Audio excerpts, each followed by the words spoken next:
संविधान जीवंत भावना और प्रगतिवादी विचार है। उसकी समीक्षा से तात्पर्य उसके केंद्रीय सिद्धांत या मूल ढांचे के प्रति अस्वीकृति या असम्मान का भाव नहीं, बल्कि उसकी रूढ़िबद्धता या सिद्धांतिक ठहराव के प्रति असहमति है। वाद एवं विचारधाराएं, चाहे राजनीतिक हों, सामाजिक हों या धार्मिक हों, सार्वकालिक नहीं होती। वे तभी जीवित रहती हैं और पल्लवित होती हैं जब वे समाज के लिए उपयोगी हों, समय काल के अनुकूल हो, मार्गदर्शन करने में सक्षम हों। 26 जनवरी आधुनिक भारत के इतिहास का वह दिन है जब भारतीय गणराज्य ने अपने संविधान को अंगीकृत और भारतीय जनमन ने स्वयं को संविधान के साथ एकाकार किया। हालांकि यह तर्क भी महत्वपूर्ण है, इतिहास केवल दिवस विशेष या व्यक्ति विशेष की उपलब्धियों का शब्दकोश या संग्रहीकरण नहीं होता। इतिहास का यह भी दायित्व होता है कि वह अतीत के यथार्थ निरूपण का सत्य उद्भासित और वर्तमान के दिशा निर्देशन में सहायक बने। यह सच है कि भारतीय संविधान फ्रांसीसी, अमेरिकी या सोवियत संघ के संविधान की तरह किसी राजनीतिक या सामाजिक क्रांति का परिणाम नहीं है, बल्कि यह लगभग 2 शताब्दियों की औपनिवेशिक दासता के सांध्यकाल में भारतीय जनप्रतिनिधियों के समुच्चय द्वारा लंबे विचार विमर्श, अनगिनत बहसों, शोधों की परिणति है। संविधान उन दस्तावेजों का प्रतीक भी है जिन्हें साम्राज्यवादी सत्ता के विषाद काल में भारतीय जनता ने देखा समझा है। अधिकृत भारत का शासन चलाने करने की नीयत से ब्रिटिश संसद द्वारा भारतीय शासन अधिनियम 1858, 21 तथा 22 विक्टोरिया के अध्याय 104 के रूप में पहला कानून बना। तब से भारत शासन अधिनियम 1935 तक की इस कानूनी यात्रा ने संविधान की एक आधार तैयार कर दिया था। भारतीय संविधान पर ब्रिटिश संसदीय एवं संवैधानिक मूल्यों का सर्वाधिक प्रभाव पड़ा। संविधान सभा के सदस्य पीसी देशमुख ने संविधान मसौदे पर आलोचनात्मक टिप्पणी की थी। अंग्रेज जो शासन व्यवस्था इस देश में छोड़ गए हैं, इनमें यह ठीक ठीक बैठ जाए, इसी अभिप्राय से इसकी रचना हुई है। लगभग 200 वर्षों के ब्रिटिश मेधा से उपजे मूल संवैधानिक संस्थाओं के साहचर्य ने भारतीय जनता को उनका अभ्यस्त बना दिया था। ऐसा संविधान सभा का मत था कि एक मुख्य वजह थी कि संविधान निर्माताओं ने वेस्टमिंस्टर प्रारूप को आधिकारिक आत्मसात किया। इतना ही नहीं, जितना संभव हो सका, जो भारतीय समाज के अनुकूल प्रतीत होता है, जो राष्ट्रीय आधार बन सके, ऐसे विभिन्न संवैधानिक मूल्यों को विश्व के अनेक देशों की संवैधानिक संहिता से भी ग्रहण किया है। मसलन अमेरिकी संविधान ने मौलिक अधिकार, आयरलैंड से नीति निर्देशक सिद्धांत, सोवियत संघ से मूल कर्तव्य और प्रस्तावना में न्याय, जापान से विधि द्वारा स्थापित प्रक्रिया, दक्षिण अफ्रीका से संविधान संशोधन की प्रक्रिया आदि मूल गृहीत है। ओडिशा से संविधान सभा के सदस्य लक्ष्मी नारायण साहू ने तब कहा था कि जिस आदर्श से हम यह संविधान बनाना चाहते हैं, उस आदर्श से हम बहुत दूर भाग गए हैं और अब जो हमारे आदर्श सामने रखे हैं, उनमें भारत की आत्मा का कुछ परिचय नहीं मिलता। यह एक खिचड़ी बन गया है। इसलिए 26 नवंबर 1949 को अधिस्वीकृत और 26 जनवरी 1950 को पूर्ण अधिक अंगीकृत भारतीय संविधान को उधार का संविधान, उधारी की टोकरी, हाच पाच कॉन्स्टिट्यूशन या पेबंदगिरी कहकर उसकी आलोचना होती रही। सवाल तो यह है कि इसमें नया क्या है। संविधान सभा की प्रारूप समिति के अध्यक्ष डॉक्टर अंबेडकर ने कहा कि यह प्रश्न पूछा जा सकता है कि विश्व के इतिहास में आज निर्माण किए जाने वाले संविधान में क्या कोई बात नई हो सकती है। जब पहला लिखित संविधान बनाया गया था, तब से 100 वर्षों से अधिक व्यतीत हो चुके हैं।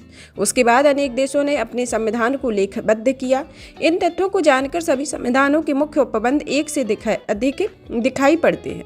अगर कोई नई चीज है तो वह यह है कि इतने वर्षों बाद बनाए गए इस संविधान में उन दोषों को दूर करने के लिए और अपने देश की आवश्यकता की दृष्टि से रखते हुए कुछ परिवर्तन किए। फिर वे भारतीय संविधान को आसान शब्दों में परिभाषित करते हैं। यह जीवन का माध्यम है और इसकी भावना सदैव युग की भावना है। युगीन भावनाएं अतीत में नहीं जीती। वे अतीत से प्रेरित हो सकती हैं, उन पर आधारित हो सकती है, लेकिन नवाचारों की प्रतिरोधी नहीं होती हैं। भारतीय संविधान की संरचना एक सतत गतिशील और जीवंत यात्रा का परिणाम है तथा उसका परिष्करण राष्ट्रीय उन्नयन की भांति उसी गतिशील प्रक्रिया की अनुगामी है। अगर ऐसा न होता तो देश को संविधान समीक्षा आयोग, प्रशासनिक सुधार आयोग, विधि आयोग तथा 100 से अधिक संशोधनों आदि की जरूरत नहीं पड़ती। संवैधानिक परिमार्जन की प्रक्रिया अबाधित रूप से 26 जनवरी 1950 यानी अपने लागू होने से वर्तमान तक निरंतर चलायमान रही है। संविधान की कार्यप्रणाली की समीक्षा हेतु वर्ष 2000 में गठित संविधान समीक्षा आयोग यानी बैकंठ चलैया समिति की सिफारिशों के आधार पर ही सूचना का अधिकार कानून, ई गवर्नेंस, जन प्रतिनिधित्व कानून में सुधार, ग्रामीण रोजगार कानून, जनसंख्या नियंत्रण जैसे कई महत्वपूर्ण विषयों पर देश को विमर्श की दिशा मिली और अद्यतन संवैधानिक सुधार का मार्ग प्रशस्त हुआ। यही नहीं, 2 प्रशासनिक सुधार आयोगों के गठन हुए। प्रथम जनवरी 1966 में मोरारजी देसाई की अध्यक्षता में तथा द्वितीय अगस्त 2005 में वीरप्पा मोइली की अध्यक्षता में। जिनकी रिपोर्टों के आधार पर यथायोग्य कानूनी सुधार भी हुए। तदनुसार सुधार की वह प्रक्रिया गतिशील है। जहां तक आरोपों की बात है तो वह असंभव है, क्योंकि कोई भी सरकार चाहे वह जितनी भी प्रचंड बहुमत से सत्तासीन हुई हो या वह संविधान को खंडित करने की हिम्मत नहीं कर सकती हो, और ना ही भारतीय जनतंत्र में इसे सहन करेगा। इंदिरा गांधी के नेतृत्व वाली कांग्रेस सरकार आपातकाल में 42वें संविधान संशोधन अधिनियम 1976 की मार्फत एक बार यह प्रयास कर उसका दुष्परिणाम भी भुगत चुकी है। इसलिए कोई भी सामान्य राजनीतिक सूझबूझ रखने वाला दल की सरकार ऐसा दुस्साहस शायद ही करेगी। पिछले 7 दशक से अधिक की अपनी आबादित यात्रा में भारतीय लोकतंत्र की यात्रा वहां पहुंच चुकी है जहां उसे अपने संविधान के कुछ आधारभूत सिद्धांतिक आधारों और कानूनों की विकल्पहीन समीक्षा तथा उन पर गंभीर विमर्श की आवश्यकता है। मसलन प्रस्तावना में सम्मिलित समाजवाद का विचार, जो वैश्विक राजनीति में अपना हकीकी अस्तित्व गंवा चुका है, कि आधुनिक संवैधानिक परिप्रेक्ष्य में प्रासंगिकता की विवेचना क्यों नहीं होनी चाहिए। गौरतलब है कि स्वतंत्र होते ही गांधीवादी सिद्धांतों को भी भुलाते हुए उन्हें संविधान सभा की दहलीज से ही लौटा दिया। अगर ऐसा न होता तो प्राथमिक संविधान में विकेंद्रीकरण के सिद्धांत को सैद्धांतिक आधार मिलता। हाल ही में संसद द्वारा पारित भारतीय नागरिक सुरक्षा कानून, भारतीय साक्ष्य बिल, भारतीय न्याय संहिता द्वारा न्यायिक व्यवस्था न्याय संहिता में सुधार के प्रयास किए गए। क्या नए दौर में प्रासंगिक कानूनों की जरूरत नहीं है? इसी अनुकूल अगर अंग्रेजी काल के 200 से अधिक निरर्थक कानून समाप्त कर दिए जाएं तो इसमें क्या बुराई है?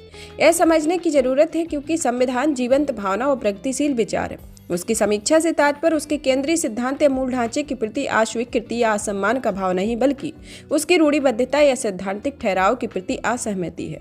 वाद एवं विचारधाराएं चाहे राजनीतिक, सामाजिक हों या धार्मिक, सर्वकालिक नहीं होती।